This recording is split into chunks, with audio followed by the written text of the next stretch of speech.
PH এর মান 6 ছিল, সামান্য অ্যাসিড যোগ করে পিএইচ এর মান 3 বানাইছে। আচ্ছা, মনোযোগ দিবা। ধরে নাও একটা দ্রবণ আছে, দ্রবণটার পিএইচ এর মান হলো 6। তো সেখানে সামান্য পরিমাণ অ্যাসিড যোগ করছে, অ্যাসিড যোগ করলে পিএইচ এর মান কমে যায়, আর ক্ষার যোগ করলে পিএইচ এর মান বেড়ে যায়। তো এখানে অ্যাসিড যোগ করে পিএইচ এর মান 3 বানাইছে। তো ওরা বলছে যে তাহলে আগে এইচ প্লাস এর ঘনমাত্রা কত ছিল, পরে কত হইলো, তার মানে এইচ প্লাস এর ঘনমাত্রা কত গুণ বাড়লো। বুঝতে পারছি? এইচ প্লাস এর ঘনমাত্রা কত গুণ বাড়লো।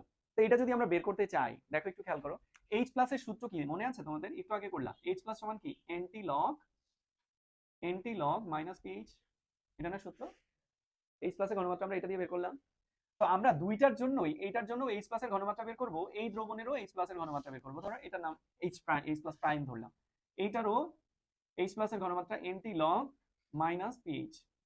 তো এইটার পিএইচ এইচ প্লাস এর ঘনমাত্রা কত আসে দেখো, এনটি লগ করলে পিএইচ এর মান 6 যদি ধরি, তাহলে এটাকে এনটি লগ করলে হয় 1 ইনটু 10 টু পাওয়ার মাইনাস 6, আর এটা হবে 1 ইনটু 10 টু পাওয়ার মাইনাস 3।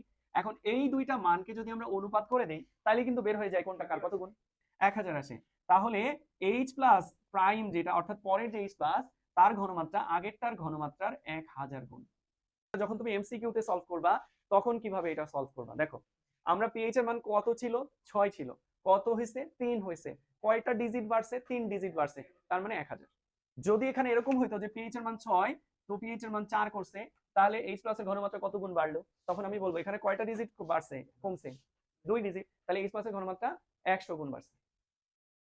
যদি এখানে পিএইচ এর মান 6 থেকে 5 হয়, তাহলে কয় ডিজিট কমলো পিএইচ এর মান, 1 ডিজিট, তাহলে এইচ প্লাস এর ঘনমাত্রা এখানে 10 গুণ বাড়ছে।